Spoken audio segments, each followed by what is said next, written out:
దేవుని స్తోత్రం. హల్లెలూయా.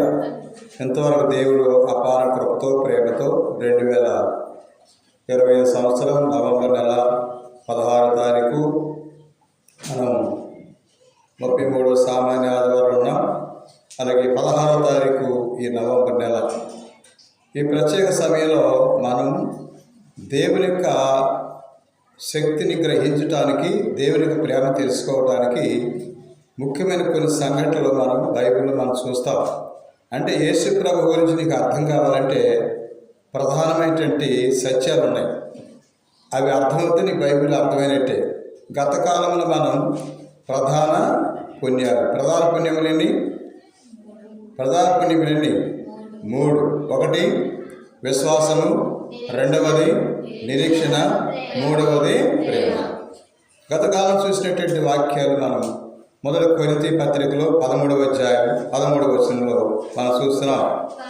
కావున విశ్వాసము, నిరీక్షణ, ప్రేమ ఈ 3 నిలిచియుండును, వీటిలో శ్రేష్టమైనది అది. కాబట్టి 3 దీని ఏమన్నారు? ప్రధాన సత్యములు. అక్కడ ఉంది కదా ప్రధాన సత్యములు. మరి సత్యముల సంక్షేపంలో 6వ ప్రకటనలో వస్తాయి ప్రధాన సత్యములన్నీ. ఇప్పుడు మరి ప్రధాన పుణ్యాలు గత కాలంలో మనం నేర్చుకున్నాం. అలాగనే ఈరోజు ప్రధానమైనటువంటి పుణ్యాలని మనం, ప్రధాన సత్యాలు మనం తెలుసుకున్నాం. కాబట్టి గత కాలంలో ప్రధాన సత్యములని, ప్రధాన పుణ్యములని, ఒకటి ప్రధానమైనటువంటి విశ్వాసము, నిరీక్షణ, ప్రేమ. ఈ 3 కలిపి మనం ఈరోజు దేవుని గురించి తెలుసుకోవాల్సినటువంటి సత్యాలు మరి సత్యవ సంక్షేపంలో మనం ప్రకటనలో మనం చూస్తున్నాం. 6వ 7వ ప్రకటనలో మరి గమనించినట్టయితే ప్రధాన సత్యములన్నీ 7వ ప్రకటనలో మనకు కనిపిస్తుంది. ఆ 7వ ప్రకటనలో ప్రధాన సత్యములన్నీ 1:4. ఒకటి, ఒకే సర్వేశ్వరుడు ఉన్నాడు. అది చదవండి ఒకసారి. ఆ ప్రధాన సత్యములన్నీ, గత కాలంలో ప్రధాన పుణ్యాలు నేర్చుకున్నాం. ఇప్పుడు ప్రధాన సత్యాలన్నీ 4. మొదటిది, ఒకే సర్వేశ్వరుడు ఉన్నాడు. సర్వేశ్వరుడు అంటే సర్వానికి ఆది సంబూతున్న దేవుడు ఒక్కడే. అందరికీ దేవుడు ఒక్కడే. ఆ దేవుడిని అనేక రీతిగా పిలుచుకుంటారు. అందుకనే మొట్టమొదటిది ఏంటి? ఒకే సర్వేశ్వరుడు ఉన్నాడు. ఇది నీకు అర్థమైతే పవిత్ర గ్రంథం, హోలీ బైబిల్ నీకు అర్థమవుతుంది. మొట్టమొదటిది ఏంటి? ఒకే సర్వేశ్వరుడు మాట్లాడరే. ఒకే సర్వేశ్వరుడు ఉన్నాడు. ఆయన నాకు చదవండి ఒకసారి. ఆ ప్రధాన సత్యములన్నీ 4. ఒకటి, దొరకలేదు మీకు మోక్షద్వారంలో? మోక్షద్వారంలో ఉందా? మరి చదవండి. Page number 130. అక్కడ మన 7వ ప్రకటనలో ఈ బైబిల్ పరంగా అర్థం కావాలంటే ఈ సత్యాలు మనకు అర్థం అవ్వాలి. ఒకటి, ఆ ప్రధాన సత్యములని, మొదటిది ప్రధాన సత్యములని 4. ఒకటిది, ఒకే సర్వేశ్వరుడు ఉన్నాడు. ఒకే సర్వేశ్వరుడు. రెండవది, ఒకే సర్వేశ్వరు యందు పితా, పుత్ర, పవిత్రాత్మల 3 వ్యక్తులు ఉన్నారు. మూడవది, పుత్రుడైన సర్వేశ్వరుడు మనుష్యావతారం ఎత్తి మనుషులను రక్షించారు. 4వది, సర్వేశ్వరుడు పుణ్యాత్మలకు మోక్షము దయచేసి పాపాత్మలకు నరక బాధను విధించినది. వీటిని ఈ 4 కూడా మనం తెలుసుకోవాలి. ప్రధాన సత్యాలన్నీ 4, ప్రధాన పుణ్యాలన్నీ 3, ప్రధాన సత్యాలన్నీ. గత కాలంలో మనం ప్రధాన పుణ్యాలు నేర్చుకున్నాం. ప్రధాన పుణ్యాలన్నీ 3. ఇప్పుడు ప్రధాన సత్యం మొదటిది ఏంటి? ఒకే సర్వేశ్వరుడు ఉన్నాడు. అంటే దేవుడు అందరికీ ఒక్కడే ఉన్నాడు. ఒకసారి మనం చూస్తాం. మొదటి తిమోతి పత్రికలో 2వ అధ్యాయంలో 5వ వచనం చూస్తున్నాం. తిమోతికి రాసినటువంటి మొదటి పత్రికలో 2వ అధ్యాయం 5వ వచనం. ఎందుకంటే దేవుడు ఒక్కడే. దేవుడు మనుషులను ఒక చోట చేర్చు. అది కాబట్టి దేవుడు అందరికీ ఒక్కడే. ఆ దేవుడిని అనేక రీతిగా పిలుచుకుంటారు. అందుకని దేవుడి మొదట్లో యావే అని, యెహోవా అని, అదోన అని, చివరికి ఆయన్ని రకరకాలుగా పిలుచుకున్నారు. దేవుడని, ప్రభు అని రకరకాలుగా పిలుచుకుంటారు. అందుకని దేవుడు అందరికీ ఒక్కడే. దేవుని స్తోత్రం, హల్లెలూయా. అందుకని ఈ దేవుడిని ఒకే మాటలో ఇంగ్లీష్లో God, GOD, God, oh my God, oh my షాడ్, గాడ్ అని పిలుస్తారు. గాడ్ అంటే ఏంటి అర్థం? జనరేటర్ అంటే జనరేటర్, సృష్టికర్త అని అర్థం. ఇంగ్లీష్ అక్షరాలని మీ ఇంగ్లీష్ మీడియమేనా? GOD అంటే గాడ్. జీ అంటే అర్థం జనరేటర్ అంటే సృష్టికర్త అని అర్థం. చెప్పడం కాబట్టి దేవుడికి ఉన్నటువంటి ఈ భావం ఒకటి సృష్టికర్త అని, రెండవది ఓ అంటే ఆర్గనైజర్. ఆర్గనైజర్ అంటే సృష్టిని నడిపించేవాడు. సృష్టించింది ఆయనే, సృష్టిని నడిపించేవాడు కూడా ఆయనే. దేవుని స్తోత్రం. జీ అంటే ఏంటి చెప్పండి? జీ అంటే జనరేటర్, అంటే శక్తి కలిగిన వాడు, అన్ని కలిగి చేసిన వాడు. చూడండి, ఒకసారి ఫంక్షన్కి వెళ్తారు, జనరేటర్ ఆన్ చేయమంటారు, కరెంట్ పోతే. జనరేటర్ ఎందుకు ఆన్ చేయమంటారు? అక్కడ శక్తి ఉంది, ఆ శక్తిని స్టార్ట్ చేయమంటారు. అందుకనే జనరేటర్. అందుకే జీ అంటే అర్థం జనరేటర్. ఓ అంటే ఆర్గనైజర్, నడిపించేవాడు. ఒక్కసారి యోహాను సువార్త 1:3. యోహాను సువార్త 1:3. యోహాను సువార్త 1:3. సమస్తమని ఆయన మూలమనే కలిగాను, కలిగి ఉన్నది ఏది ఆయన లేకుండా అది. కాబట్టి దేవుడు లేకుండా ఏది కలగల, సమస్త కలిగి చేసిన వాడు ఆయన. అందుకని ఇక్కడ జీ అంటే జనరేటరు, అంటే శక్తి గల దేవుడు, సర్వాంతర్యామి. ఓ అంటే ఆర్గనైజర్, నడిపించేవాడు. మరి సృష్టి అంతా దేవుడు నడుపుతున్నాడు. సూర్య చంద్ర నక్షత్రాలు అన్నీ కూడా నడిపిస్తున్నాడు. రాత్రి పగలు కూడా నడుస్తున్నాయి. అంటే దీనికి ఒక గొప్ప డైరెక్టర్ ఉన్నాడు, అంటే దీన్ని నడిపించేవాడు ఉన్నాడు. అందుకని ఆయనని ఓ అంటే ఆర్గనైజేషన్ అంటే నడిపించేవాడని అర్థం. దేవుని స్తోత్రం, హల్లెలూయా. గట్టి చెప్పండి, దేవుని స్తోత్రం, హల్లెలూయా. అందుకనే ఓ అంటే ఆర్గనైజర్. అందుకనే ఓ శబ్దంలో ఓంకారం అన్నారు దాన్ని. ఓ అంటే ఆర్గనైజర్, సృష్టించిన దేవుడు నడిపిస్తున్నాడు.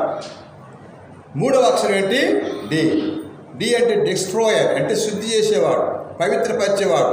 ఆ శుద్ధి చేసే దేవుడే అందరి పాపాలను కడిగాడు, అందరినీ మనసుల హృదయాల్ని శుద్ధి చేశాడు. దేవుని స్తోత్రం, హల్లెలూయా. మొదటి యోహాను రాసిన లేఖలో మనం చూస్తున్నాం 1వ అధ్యాయంలో 7వ వచనం. 1వ అధ్యాయం 7లో మనం చూసినట్లయితే 1వ అధ్యాయం 7వ వచనం. కానీ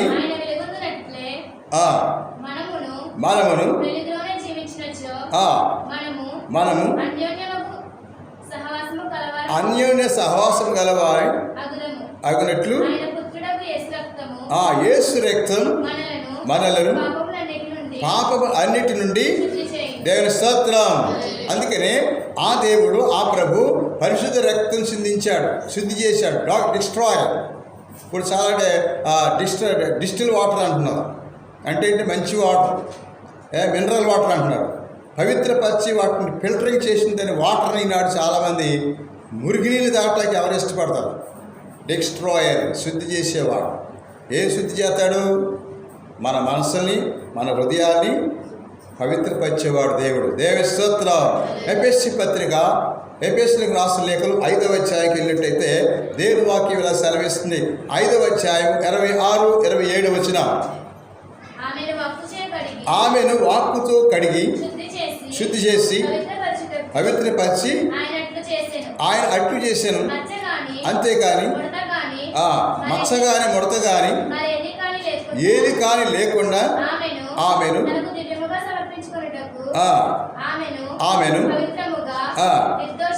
నిర్దోషిగాను. దేవుని స్తోత్రం. అందుకే ఇక్కడ ఆయన మరి దేవుని వాక్య ఎఫెసీ పత్రికలో పౌలు భక్తుడు పునీత పౌలు అంటున్నాడు ఏమని? ఆమెను అంటే ఎవరిని? విశ్వాసుని. ఆమెనంటే ఎవరు? సంఘాన్ని. ఆయన వాక్కుతో కడిగి స్నానం చేయిస్తున్నాడు. ప్రతి ఆదివారం మనం దేవుని సన్నిధికి వచ్చినప్పుడు ఆయన వాక్ అనే వాటర్, ఆయన వాక్ అనే శక్తితో ప్రతి ఒక్కరిని కడిగి వేస్తున్నాడు. దేవుని స్తోత్రం. మనసుకు పెట్టిన బూజు, మన ఇళ్ళ పండుగలు వచ్చినప్పుడు ఏం చేస్తారు? బూజు కారు తీసుకురామంటారు. ఎందుకని ఆ కరకాయలు ఉంగిద్ది, అర్థమైంది. కాబట్టి బూజుకర్ర ఉపయోగించినప్పుడు అంతా కూడా శుభ్రపరిచినట్టుగానే మన మనసులో మన హృదయాన్ని దేవుని వాక్కుతో శుద్ధి చేస్తున్నాడు. దేవుని స్తోత్రం. పునీత పౌలు హెబ్రీయులకు రాసిన లేఖలో 4:12 చెప్తున్నాడు, దేవుని వాక్కుని శక్తి మన మనసులో మన హృదయాన్ని మన జీవితాన్ని పరిశుద్ధపరుస్తుంది అంటున్నాడు. దేవుని వాక్కుతో కడిగి అన్న పరిశుద్ధ పౌలు ఇక్కడే ఉంటున్నాడు. హెబ్రీ పత్రిక 4:12 4:12 దేవుని వాక్కు సజీవమును చైతన్యవంతమైనది, అది పదునైన రెండంచుల ఖడ్గం కంటే పదునైనది, ఆ జీవాత్మల సంయోగ స్థానం వరకు కీళ్ళు మధ్య కలి వరకు అది ఛేదించుకొని పోగలదు. అందుకని గాడ్ అంటే ఒకటి జంట సృష్టికర్త. లైక్ చేయండి అంటున్నారు కదా, లైక్ చేయమంటున్నారు కదా. దేవుడు ఎటువంటి వాడు? సృష్టికర్త. రెండవది నడిపించేవాడు. లైక్ చేయండి. దేవుడి గురించి తెలదు మీకు. ఒకటేంటి? సృష్టించినవాడు. అంటే సృష్టిలో మనం కూడా ఉన్న దాంట్లో మనం కూడా దేవుడు చేసి మనల్ని కూడా దేవుడు నడిపిస్తున్నాడు. అందరూ సృష్టించాడు, అందరూ నడిపిస్తున్నాడు, అందరిని పవిత్రపరుస్తున్నాడు. పావనపరచడం, పరిశుద్ధపరచడం ఆయన వాక్కుతో కడిగి, ఆయన పరిశుద్ధ రక్తంతో కడిగి మనం పవిత్రపరుస్తున్నాడు. అందుకని దేవుడిని అంతగా మనం ఆరాధించాలి, పూజించాలి, సేవించాలి. అందుకనే మనం రుణపడి ఉన్నాం అంతే. ఆయన సన్నిధిలో ఆయన వాక్యం లేకపోతే, ప్రార్థన లేకపోతే మనం చాలా చీకటిలోకి వెళ్ళిపోతాం. అందుకే నాడు దేవుడి గురించి మనం తెలుసుకోవాలి. ఒకటి, ఆయన ఒకే సర్వేశ్వరుడు. అంటే అందరికి దేవుడు ఒక్కడే. చెప్పలు కొట్టండి. అందరికి దేవుడు ఒక్కడే. రెండవది ఏంటి? ఆయనకున్న లక్షణం ఆ దేవుడే ఒకే దేవుడు, కానీ ఆ దేవుడు త్రిత్వవంతుడై ఉన్నాడు. అందుకే మనం సిలువ గుర్తు వేస్తున్నాం. పితా పుత్ర పవిత్రాత్మ నామమున ఆమేన్. తండ్రి కుమారు పరిశుద్ధాత్మ అంటున్నాం. ఆ దేవుడిలో, ఒకే దేవుడిలో 3 లక్షణాలు ఉన్నాయి. ఒకటి పిత అంటే తండ్రి గాను, రెండవది కుమారుడు గాను, మూడవది హోలీ స్పిరిట్ పరిశుద్ధాత్మ గారు. అందుకే ఒక దేవుడు ఏం చేశాడు? మానవుల్ని సృష్టించాడు. ఒక దేవుడు ఏం చేశాడు? మనుషుల్ని రక్షించాడు. ఆ దేవుడు ఇప్పుడు నడిపిస్తున్నాడు. దేవుని స్తోత్రం. అందుకనే తండ్రిగా ఏం చేశాడు? సృష్టించాడు. కుమారుడిగా ఏం చేశాడు? మానవుని రక్షించాడు. పరిశుద్ధాత్మ దేవుడు ఏం చేస్తున్నాడు? ఇప్పుడు అందరిని నడిపిస్తున్నాడు. రోమా పత్రిక 8:14 వెళ్ళినట్టయితే దేవుని వాక్య విధంగా సెలవిస్తుంది. రోమా పత్రిక 8:14 దేవుని ఆత్మ వలన నడుపుబడివారు దేవుని పుత్రులు ఏలైనా దేవుని నుండి మీరు స్వీకరించినది భయకంపితులను చేయు వాని సత్వపు ఆత్మకు. అందుకని దేవుని ఆత్మచేత నడిపించబడాలి. మనం దురాత్మలతో నడిపించబడకూడదు. సైతాన్ చెప్పినట్టు నడిపించుకోకూడదు. సైతాన్ చెప్పినట్టు ఎగిరిచారు చేయకూడదు. దేవుని సన్నిధిలో క్రమంగా భయభక్తులుగా పరిశుద్ధంగా కూర్చోవాలి, పరిశుద్ధంగా వాక్యం వినాలి. దేవుని స్తోత్రం. హల్లెలూయా. వాక్యం చెప్తున్నప్పుడు అందరూ ఇట్టే బలిపీఠం పై చూడాలి, లేకపోతే అర్థమవుతుంది. కాస్త తలగా తిప్పేవా సైతం ఏం చేద్దంటే ఇటు తిప్పమంటుంది.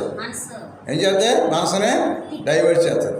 అందుకని దేవుని ఆత్మచేత నడిపించేవారే దేవుని బిడ్డలు. దేవుని స్తోత్రం. అందుకనే ఒక దేవుడే. రెండవది ఒకటేంటి? ఒకే దేవుడు అందరికి. ఆ దేవుడే, సృష్టించిన దేవుడే ఆ కుమారుడు క్రీస్తు, ఆయన కుమారుడుగా భూలోకానికి కన్యగర్భన వచ్చాడు. అందుకని మనం సిలువ గుర్తు తీసుకుంటున్నాం. సిలువ గుర్తుతోనే ప్రార్థన ప్రారంభించుకుంటున్నాం. సిలువ గుర్తుతోనే పూజ ప్రారంభించబడుతుంది. సిలువ గుర్తుతోనే ముగించబడుతుంది. దేవుని స్తోత్రం.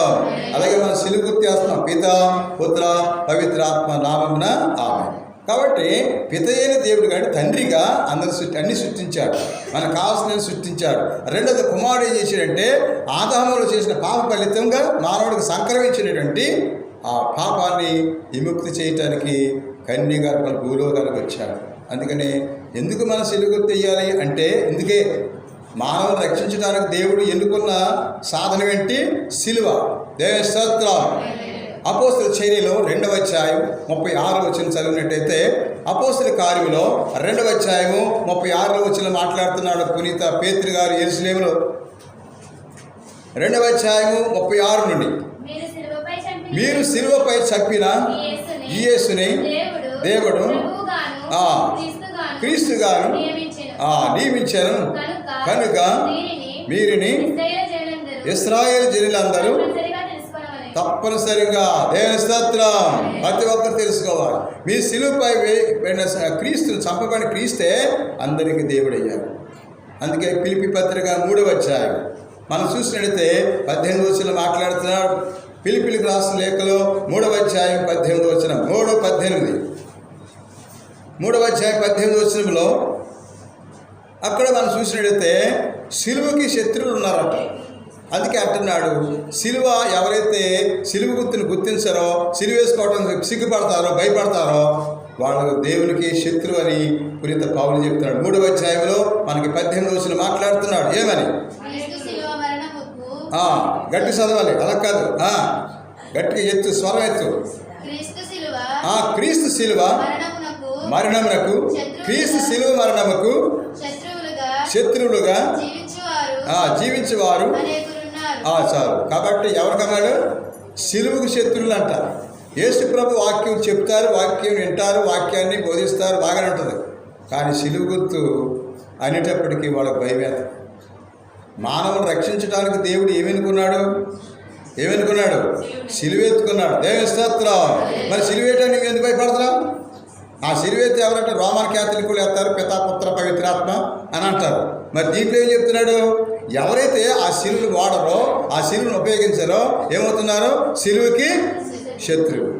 ఆ సిలువ పైన చంపబడి క్రీస్తుని ప్రకటిస్తున్నావు, వాక్యాన్ని ప్రకటిస్తున్నావు, కానీ సిలువ అనేటప్పటికీ నీళ్ళు ఒక శవరంగా వస్తుంది. అందుకే నాడు ఆ చర్చి పైన సిలువ, గుడిలో సిలువ, సమాధి దొడ్లో సిలువ, ఇంకెక్కడ ఆ జంక్షన్ కోడల్లో కూడా సిలువ. ఆ సిలువకున్న ప్రాముఖ్యత ఏంటంటే మానవుని రక్షించడానికి దేవుడు కన్యగర్భం ద్వారా భూలోకానికి వచ్చి సిలువ పైన మరణించాడు. దేవుని స్తోత్రం. అందుకే నాడు దేవుడి గురించి తెలుసుకోవాలి. ఒకటి, దేవుడు అందరికీ ఒక్కడే. ఆ దేవుడిలో 3 తత్వం. ఒకటి తండ్రి గాను, కుమారుడు గాను, పరిశుద్ధాత్మ గాను దేవుడు మనకి పనిచేస్తున్నాడు. దేవుని స్తోత్రం. అందుకే సిలువ గుర్తు ఎందుకు వేయాలి? పిత అంటే దేవుడు మనకి ఇక్కడ జ్ఞానిగా ఉంటున్నాడు. పితాయాన్ని సిలువే పిత పుత్ర అంటాం. ఇక్కడ దేవుడు ఆలోచనకర్త, ఇక్కడ ఇయ్యాలి. అందుకని రెండవది, ఆ దేవుడే భూలోకానికి మానవ రక్షించడానికి తన ప్రేమను పంచాడు. అందుకని ఇక్కడ ఇయ్యాలి. గుండు కొట్టుకునే చోట ఇక్కడ ఏం కొట్టుకోవడం ఉందా? అమ్మ పిత పుత్ర పవిత్రాత్మ. అంతే, పితా పుత్ర పవిత్రాత్మ సిలువ గుర్తు ద్వారా దేవుడు మానవుని రక్షించాడు. అందుకని మొదటిది దేవుడు ఒక్కడే. రెండవది, ఆ దేవుడిలో 3 తత్వం. ఒకటి తండ్రి గాను, కుమారుడు గాను, పరిశుద్ధాత్మను గాను. మూడవది ఏంటి? క్రీస్తు ఆ దేవుడు ఒకే దేవుడు కాదు. దేవుడు మానవుని రక్షించడానికి కన్యగర్భం ద్వారా మనిషి అవతారంగా వచ్చాడు. ఎందుకంటే ఎందుకు రావాలి దేవుడు ఆరోపణలు అంటే మనిషి దేవుడిని చూడలేరు. చూడు, ద్వితీయోపదేశ కాండం 4వ అధ్యాయంలో మనం చూస్తున్నాం. 4వ అధ్యాయంలో 17వ వచనం, 4వ అధ్యాయం 14 చదవండి. దేవుడిని ఎవరు చూడలేరు. అక్కడే మనం చూసినట్లయితే దేవుడు గొప్ప దేవుడు శక్తిని చూడలేడు. దేవుడిని ఎలాగా 4వ అధ్యాయంలో 12లో మాట్లాడుతున్నాడు. అది నిప్పుల మాటలో కనిపించిన దేవుడు ఎవరు చూస్తారు? యెహోవా ఆ అగ్ని మీతో మాట్లాడాను, మాటల ధ్వని మీరు వింటిరి కానీ ఏ స్వరూపమని. అది కాబట్టి మాటలతో కనపడింది, వెలుగు కనపడింది, నిప్పులా కనపడ్డాడు. ఆ నిప్పుని ఏమైనా వేస్తాం? ఆ ఉరుములు మెరుపులు గాలితో మనం ఏం చూడగలుగుతావా? అందుకే అంత శక్తిగా దేవుడు రిక్తునిగా చేసుకుని కన్యగర్భం ద్వారా భూలోకానికి వచ్చాడు. దేవుని స్తోత్రం. అందుకనే ఆ కన్య మరియ, ఆ తల్లి, ఆ దగ్గరకు దేవత చెప్తుంది, నీవు ఒప్పుకుంటేనే ఆ దేవుడు భూలోకానికి వస్తాడు. మనుషుడిగా రావాలంటే నువ్వు ఒప్పుకోవాలి. ఆమెని దేవదూత చాలా ఎన్నో విషయాలు చెప్పడం జరిగింది. అందుకని నీ పైన ఆ దేవుడే. లూకా 1:35 ఆ దేవుడు ఎవరైతే తరతరాలుగా దేవుడిని పూజించి సేవించి ఆరాధిస్తున్నారో ఆ దేవుడు భూలోకానికి మనుషులు రక్షించడానికి వస్తున్నాడు. కాబట్టి అందుకు ఆ దూత ఇట్లనను పవిత్రాత్మ నీపై వేయించే సర్వోల శక్తి నిన్ను ఆవరించను. అందుచేత ఆ పవిత్ర శిశువు దేవుని కుమారుడు. చప్పలు కొట్టండి. అందుకే ఆ దేవుడిని చూడగలిగింది కారణం మరియమ్మ గారి దేవుడు ఎన్నుకున్నాడు భూలోకానికి. అందుకే నిప్పుల మంటలు అగ్ని రూపంలో ఆ శబ్దాలు ఎవరు చూస్తారు? చూస్తారా? ఆ ఉరుములు పట్టు అలా డామ్ అంటుంది, చూద్దామా? ఆ మెరుపునే చూడలేకపోతున్నాం, ఉరిమినే చూడలేకపోతున్నాం. అందుకే ఆ దేవుడు ఏం చేశాడు? రిక్తుగా చేసుకుని కన్య గర్భం ద్వారా మనిషి అవతారం ఎత్తాడు. అందుకని దేవుడు ఆ దేవుడు తెలుసుకోడు. దేవుడు అందరూ అంటున్నాడు, దేవుడు నాయన ప్రభు బాధ వచ్చినప్పుడు ఎంత ముళ్ళు దిగిందమ్మా బాబా నాయన, ఆ పాపకి వెళ్ళిన మాకు చేయకపోయిన బాబా అంటుంది. ఎవరన్నాడు? బాబా అబ్బా తండ్రి అంటే దేవుడే. అబ్బా అంటే తండ్రి, నాన్న అంటే దేవుడు, నాన్న అంటున్నాం, తండ్రి అంటున్నాం. ఆ దేవుడు మనం పిలుచుకోవడం ప్రతి ఒక్కరు కూడా దేవుడు తలంచుకోకుండా ఎవరు ఏ పని చేయరు. దేవుడిని అనేక రూపములుగా ప్రతి ఒక్కరు కూడా ఆరాధిస్తూనే ఉన్నారు. అది దేవుని వాక్యం తెలియపరచబడుతుంది. అందుకని ఇక్కడ మనిషి అవతారిగా దేవుడు వచ్చాడు. అందుకే ప్రధాన ఇవన్నీ ఏం చెప్పాము? ప్రధాన సత్యాలు. ప్రధాన పుణ్యాలేని 3. ప్రధాన పుణ్యాలేని 1 విశ్వాసం, నిరీక్షణ. అది ప్రధాన సత్యాలు ఏంటి? బైబిల్ సారాంశం ఏంటి? 4 పైన ఆధారపడింది. 1 దేవుడు ఒక్కడే, చెప్పబట్టండి. 2వది ఆ దేవుడే, ఆ దేవుడిలో పితా పుత్ర పవిత్రాత్మ అనే 3 తత్వాలు కలిగి ఉన్నాడు. పిత అంటే మనకు ఆలోచన ఇచ్చేవాడు, కుమారుడు అంటే మనం రక్షించిన వాడు, పరిశుద్ధాత్మ అంటే దేవుడు ప్రతిరోజు నడిపిస్తున్నాడు. మరి ప్రతి వారం కూడా దేవుడు నడిపిస్తున్నాడు. ప్రతి సెకండ్ గడియ గంటలో దేవుడు హోలీ స్పిరిట్ ఆ ఆత్మ నడిపిస్తుందని మనం నమ్మవలసిందే. కాబట్టి ఆ దేవుడికి ఉన్న తత్వములు 3. ఆ దేవుడే మానవ రక్షించడానికి కన్య గర్భం ద్వారా భూలోకానికి వచ్చాడు. చివరికి ఆ కన్య గర్భం ద్వారా భూలోకానికి వచ్చిన దేవుడు ఆయన మాట విన్నవాడు పరలోకంలో ఉంటాడు, పరలోక భాగ్యం ఇస్తాడు. ఆ మాటలు వినని వాడికి నరకమే అంటున్నాడు, అగ్ని ఆరదు. అందుకని ఆ దేవుడు భూలోకానికి వచ్చి ఆ శిలువపై మరణించి విలవిల్లాడిపోయి మరణించి ఆయన అందసందాలు, ఆయన జ్ఞానం సర్వం కూడా ధారాదత్తం చేసాడు మానవ జాతికి. అందుకని ఆ దేవుడిని నమ్మకపోతే ఎందుకు యేసుప్రభు నమ్మాలి? ఎందుకు యేసుకుని సిలువ గుర్తు వేసుకోవాలి? ఎందుకు ఆ దేవుడు వెంబడించాలంటే ఇదే సత్యం.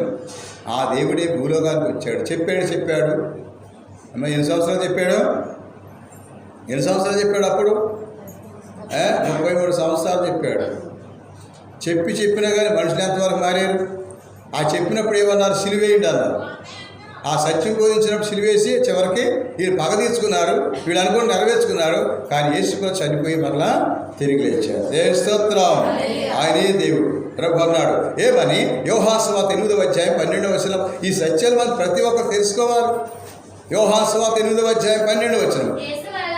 యేసు మరల వారితో లోకమునకు వెలుగు నేనే, నన్ను అనుసరించేవాడు అంధకారంలో నడువక జీవ వెలుగు కలిగి ఉంటాడు. అందుకని యేసుప్రభు వెంబడించాడంటే వెలుగులో ఉన్నట్టు లెక్క. ఎందుకంటే ఆ దేవుడే మనిషి కొరకు భూలోకానికి వచ్చాడు. చెప్పవలసింది చెప్పాడు, కానీ ఇంకా వెళ్ళకపోతే చెప్పవలసింది చెప్పాడు. మంచి చెప్పినందుకు, సత్యం చెప్పినందుకు ఆయన సిలువేశాడు. ఆగిందా? ఆయన మరణంతో ఏం చేశాడు? మళ్ళా సజీవుడు కలిగించాడు. దేవుని స్తోత్రం. ఆయన అందరి కోసం మరణించాడు. అందుకే పునీత పౌలు గారు చెప్తున్నాడు ఏమని?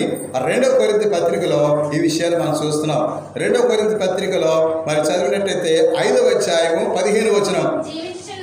జీవించిన వాడు 15వ వచనం. ఎవడైనను క్రీస్తునందున ఎడల అతడు నూతన సృష్టి. 17 చదువుతున్న 15వ వచనం. 15వ వచనం ఏమంటున్నాడు? క్రీస్తు అందరి కొరకు మరణించిన కదా అన్నాడు. అది జీవించిన వాడు అమ్మ అక్కడే ఉంటున్నాను. 15వ వచనంలో ఆ 15వ వచనం ఏమంటున్నాడంటే యేసు ప్రభు అందరి కొరకు మరణించిన కదా అన్నాడు. చదువు ఆ వచనం. అది ఆ మాట. క్రీస్తు మానవులందరి కొరకు మరణించాడు. 17లో ఏమంటున్నాడు? యేసు క్రీస్తు ఉన్నవాడు నూతన సృష్టి, పాతవి గతించింది అదనమాట. 17కి 15వ వచనం తేడా ఉంది, అది చూడాలి. ఆ 15వ వచనం చదవాలి. ఆ 15 అందరి కొరకు యేసు ప్రభు మరణించాడు. దేవుని స్తోత్రం. అపోస్తలుల చర్యల గ్రంథం 10వ అధ్యాయం 34వ వచనంలో అంటున్నాడు ఏమని? అపోస్తలుల చర్యలు 10:34లో అందుకు పేతురు ఇట్లు ప్రసంగింపనారంభించాను. దేవుడు ఎప్పుడు ఎవరికి పక్షపాత వైఖరిలో చూడలేదు అన్నాడా? అందరినీ సమదృష్టితో చూసినని నేను ఇప్పుడు గుర్తించితిని. ఏంటంటే దేవునికి భయపడి సత్ప్రవర్తన గలవాడు ఏ జాతి వాడైనను దేవునికి అంగీకార యోగ్యుడే. అందరికీ యేసుక్రీస్తు అందరికి ప్రభు. చప్పట్లు కొట్టండి. ఏం చెప్తున్నాడు వచనంలో? మంచి భయభక్తులు కలిగి సత్ప్రవర్తన కలిగి మంచిగా ఉండేవాడు ఎవరైనా దేవుడు దగ్గర లాక్కుంటాడు. దేవుని స్తోత్రం. అందుకే నీ నా జాతి కాదు. ఆ ఎర్రకున్నాడా, తెల్లకున్నాడా, నల్లకున్నాడా, పచ్చకున్నాడా, ఆ తల మెలిసిందా, లేకపోతే నల్లగా ఉన్న తల ఇదిగలు కావాల్సింది. అంతరంగం దేవుడికి ఇష్టం. దేవుని స్తోత్రం. అదే సత్ప్రవర్తన కలిగి దేవుడి పట్ల భయభక్తులు కలిగి ఏ వ్యక్తిని అనుకోడు దేవుడు నాయన తండ్రి అబ్బా నాయన అంటే దేవుడు అంటాడు. ఎందుకంటే సత్ప్రవర్తన, మంచి ప్రవర్తన, మంచి భక్తిని, మంచి క్రమాన్ని ఎవరో కలిగి ఉంటారో వాడు దేవుడు ఎప్పుడు విడిచిపెట్టాడు. దేవుని స్తోత్రం. అటువంటి వారికి దేవుడు వేచి ఉంటున్నాడు. సామెతల గ్రంథం 15వ అధ్యాయంలో 3 మాట్లాడుతున్నాడు జ్ఞాని సొలొమోను రాజు. మరి 15వ అధ్యాయం 3వ వచనం, 15వ అధ్యాయం 3వ వచనంలో ప్రభు సమస్తను పరీక్షించును, నరులు చేయు మంచి చెడ్డలను కూడా గమనిస్తాడు. దేవుని స్తోత్రం. మనుషుల్ని మంచి చెడ్డలు గ్రహిస్తాడు.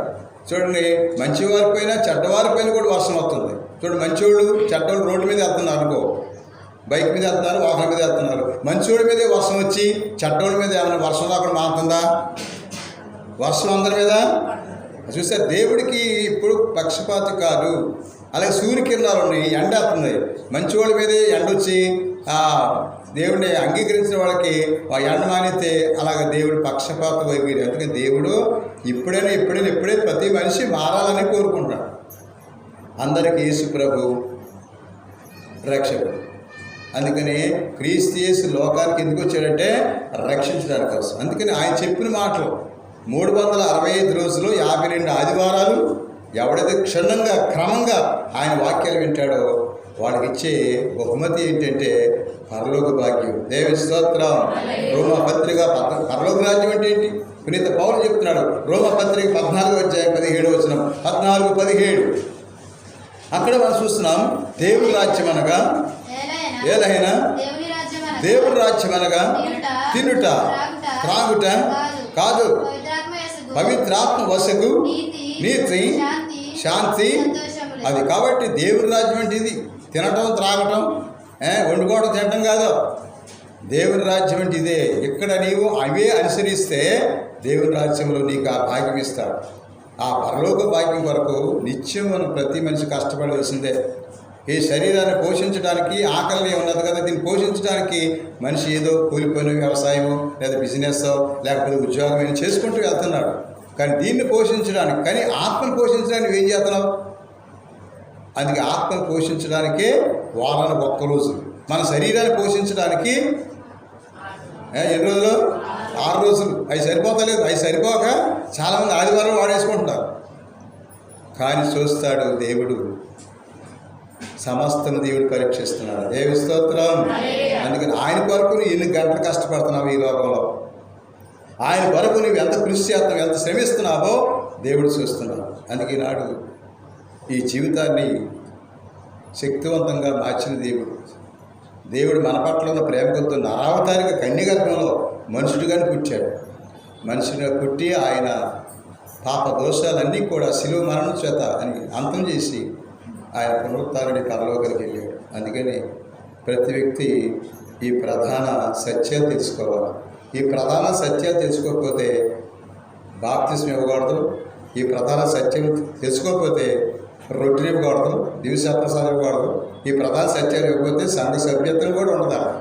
ఈ ప్రధాన సత్యాలు ఉంటేనే బాప్తిస్మం ఇస్తారు. ఈ బాప్తిస్మం ఇస్తేనే సంఘ సభ్యుడిగా వ్యవహరిస్తారు. ఇదేం లేకోకుండా ఏదో ఉన్నంతకాలం టైంపాస్ చేయటంగా నువ్వు దేవుని వాక్కుతో కడగాలి, దేవుని ఆత్మతో నింపబడాలి. అందుకని ఈనాడు ఈ ప్రధాన సత్యాలు మనం తెలుసుకున్నాం. గత కాలంలో ప్రధాన పుణ్యాలు ఎన్ని? 1 విశ్వాసము, నిరీక్షణ, ప్రేమ. ఈరోజు ప్రధాన ఏంటది? అంటే ప్రధాన సత్యం ఏంటంటే యేసు ప్రభు యొక్క వాక్కులో శక్తి ఏంటి దేనికోసం అనేది చెప్పడం. అందుకే ప్రభు అన్నాడు ఏమని, ఆ యోహాను సువార్తలో 17వ అధ్యాయం 17వ వచనం అంటున్నాడు, సత్యమందు వారు ప్రతిష్ఠించము, నీ వాక్యమే సత్యం. దేవుని స్తోత్రం. ఈ ప్రధాన సత్యములు దాగిన మర్మం ఏంటంటే ఈ 4 తెలుసుకుంటే నీకు బైబిల్ అర్థమవుతుంది. ఈ 4 యేసు ప్రభు అర్థమవుతాడు. లేదా ఉడామడిగా వెళ్ళి వచ్చేత్వాన్ని కాదు, ఇది తెలుసుకోవాలి. తెలుసుకున్నప్పుడు దేవుని పెట్టగా దేవుడు ఆమోద ముద్ర వేస్తాడు. ఆ ఆమోద ముద్ర దేవుని ఆత్మ మనలో అంతరంగంలో ఉండాలంటే ఈ 4 సత్యాలు తెలుసుకోవాలి. అందుకే అంటాడు పునీత పౌలు రోమపత్రిక 5వ అధ్యాయంలో 5వ వచనం. రోమపత్రిక 5:5 మనం చూస్తున్నాం ఈ గొప్ప వాక్యాలు. ఈ నిరీక్షణ మనకు నిరాశను కలిగించదు, ఏలైనా దేవుడు మనకి వసగిన పవిత్రాత్మ ద్వారా తన ప్రేమతో మన హృదయంలో నింపాడు. దేవ స్తోత్రం. అప్పుడు అంగీకరించాడు అని. అందుకే ఇవి ప్రధాన సత్యములు. ప్రధాన పుణ్యాలు తెలుసుకోవాలి. ఎందుకు బతుకుతావు ఈ లోకంలోని, దేనికోసం బతుకుతున్నామని ప్రధాన పుణ్యాలు తెలుసుకోవాలి. అంటే అర్థం విశ్వాసం తెలుసుకోవాలి, నిరీక్షణ తెలుసుకోవాలి, దేవుని ప్రేమ తెలుసుకోవాలి. ఇప్పుడు ప్రధాన సత్యాలు 4 తెలవాలి. అందుకని దిక్కులేనమ్మా 6 అంత చెప్పండి. దిక్కులేని 1 తూర్పు, పడమర, ఉత్తర, దక్షిణ. అవును కదా. సువార్తలేని మత్తయి సువార్త చెప్పండి మీరే. మత్తయి సువార్త, మార్కు సువార్త, లూకా సువార్త, యోహాను సువార్త. అవును, అర్థమైందా? అందుకని ఈ యొక్క ప్రధాన సత్యములు దాగిన మర్మం అదే. దేవుడి గురించి నువ్వు రోజు తెలుసుకోవాలి. దేవుడి గురించి తెలుసుకోవాలి, కానీ దేవుని ఆత్మకు తెలుసుకోవాలి. దేవుని రక్షణకు తెలుసుకుంటే దేవుడు నీకు సొంతం అవుతాడు. ఇవన్నీ ఏమి తెలవకోకుండా దేవుడు ఆయన ప్రభు నాకు అది కావాలి ఇది కావాలంటే కాదు, ఇది తెలుసుకుంటే ఆయన దగ్గరే ఉంటాడు. దేవుని స్తోత్రం. హల్లెలూయా. అందుకనే దేవుడు ఒక్కడే అందరికి. రెండవది, దేవుడు తండ్రి గారు, కుమారుడు గారు, పరిశుద్ధ పితాపుత్ర పవిత్రాత్మ. ఆ దేవుడే మానవులు రక్షించడానికి కన్యగర్భం ద్వారా భూలోకానికి వచ్చాడు. ఆ కన్యగర్భం వచ్చిన ఆ దేవుడు భూలోకానికి వచ్చిన ఆ కన్యకని, ఆ మరియమ్మని ఒప్పుకోకపోతే, అందుకే అంటున్నాడు మొదటి యోహాను పత్రికలో 4వ అధ్యాయంలో మనం చూస్తున్నాం 2-3 వచనాలు. అందుకే అంటున్నాడు దేవుని వాక్యంలో ఏమని, మొదటి యోహాను రాసిన లేఖలో 4వ అధ్యాయంలో మనం 2-3 వచనాలు మాట్లాడుతున్నాడు. యోహాను గారు తన లేఖలో రాశాడు ఏమని, అది దేవుని ఆత్మ కాదు మీరు తెలుసుకోవాలి. తర్వాత యేసుక్రీస్తు మానవ శరీరం ధరించి వచ్చినని ఒప్పుకోను ప్రతి ఆత్మ. చప్పలు కొట్టండి. అది మానవ శరీరం అంటే నరుడిగా వచ్చాడంటే కన్యగర్భంలో భూలోకానికి వచ్చి ఆమె యొక్క దేహాత్మలని సమస్తం పంచుకుని, ఆమె రక్తాన్ని, ఆమె దేహాన్ని పంచుకుని భూలోకంలో కన్యగర్భం ద్వారా వచ్చాడు. అందుకని ఏ ఆత్మ ఆ మరియమ్మ గారిని ఒప్పుకోదో, ఎవరైతే మరియమ్మ గారిని ఏసరించారో, దూషిస్తారో వాళ్ళు దేవుని మనుషులు కానే కాదని ఇదిగో యోహాను గారు తన లేఖలు రాశారు. మానవ శరీరం, యేసుక్రీస్తు మానవ శరీరం ధరించినని ఎవరైతే ఒప్పుకుంటారో, అంటే మరియమ్మ గారు కూడా ఎవరు ఒప్పుకుంటారో అది నిజమైన బోధని యోహాను గారు తన లేఖలు రాశారు. అందుకే నాడు చాలామంది పెడార్థాలు తీసుకుంటారు. యోహాను గారు రాసినటువంటి ఈ లేఖన భావం ఏంటంటే, ఏ ఆత్మ యేసుక్రీస్తు మానవ శరీరం ధరించినది. ఏ శరీరం? మానవ శరీరం. మనిషిని రక్షించడానికే ఆయన వచ్చాడు. లూకా సువార్త 19వ అధ్యాయం 10వ వచనంలో అంటున్నాడు ఏమని, లూకా సువార్త 19వ అధ్యాయంలో 10వ వచనం మాట్లాడుతున్నాడు, మనిషి కుమారుడు తప్పిపోయిన దానిని వేదకి రక్షించడానికి ఈ లోకానికి వచ్చి. కాబట్టి మనిషి కుమారుడు క్రీస్తుగా కన్యగర్భం ఎందుకు వచ్చాడంటే మానవులందరూ మానవులను రక్షించడానికి కన్యగర్భం ద్వారా భూలోకానికి వచ్చాడు. ఆ వచ్చిన దేవుడిని ప్రతి ఆదివారం వస్తున్నాడు. ఎక్కడ వస్తున్నాడమ్మా? మన హృదయం తట్టడానికి గుడిలో ఉన్నవారు, దేవాలయం ఉన్నవారు ఆరాధించే వారు హృదయాలు తట్టడానికి వస్తున్నాడు. దేవుని స్తోత్రం. దర్శన గ్రంథం అంటే ప్రకటన గ్రంథం 3వ అధ్యాయం 20వ వచనం, హృదయమనేటో తలపు నాద యేసునాథ, హృదయమనే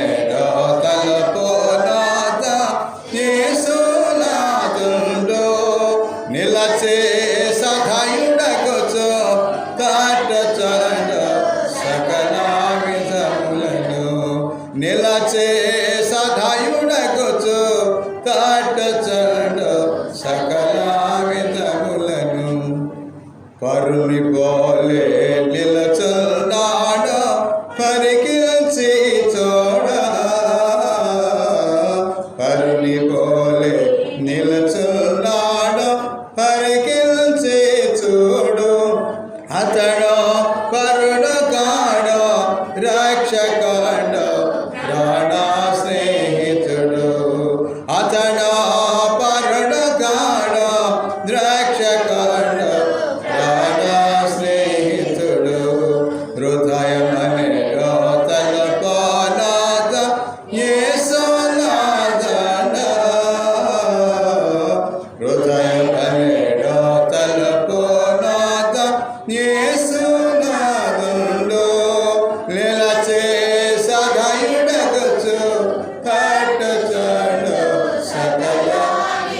ప్రతిరోజు దేవుడు తట్టుచున్నాడు, ఆ హృదయాన్ని తట్టుచుడు. అమ్మారా ఆదివారం కథ అయ్యాలా, ఇన్ని నెలలు గడిపించి ఇన్ని నెలలను పోషించే నిన్ను నీ కొట్టబాను, ఇదిగో 16వ తారీఖు వచ్చిందిలే అంటూ ఆ ఆత్మరూపంలో దేవుడు మేలు కొలుపుతున్నాడు. రండి, ప్రయాసపడి భారంలో సమస్యలారా రండి, నా దగ్గర రండి, నేర్చుకోండి అంటూ ప్రభు ప్రేమపూర్వకమైనటువంటి ఆహ్వానం పలుకుతున్నాడు. అందుకని ఆయన వైపు చూడు, ఆయన వైపు చూడు, ఆయనతో చూడు.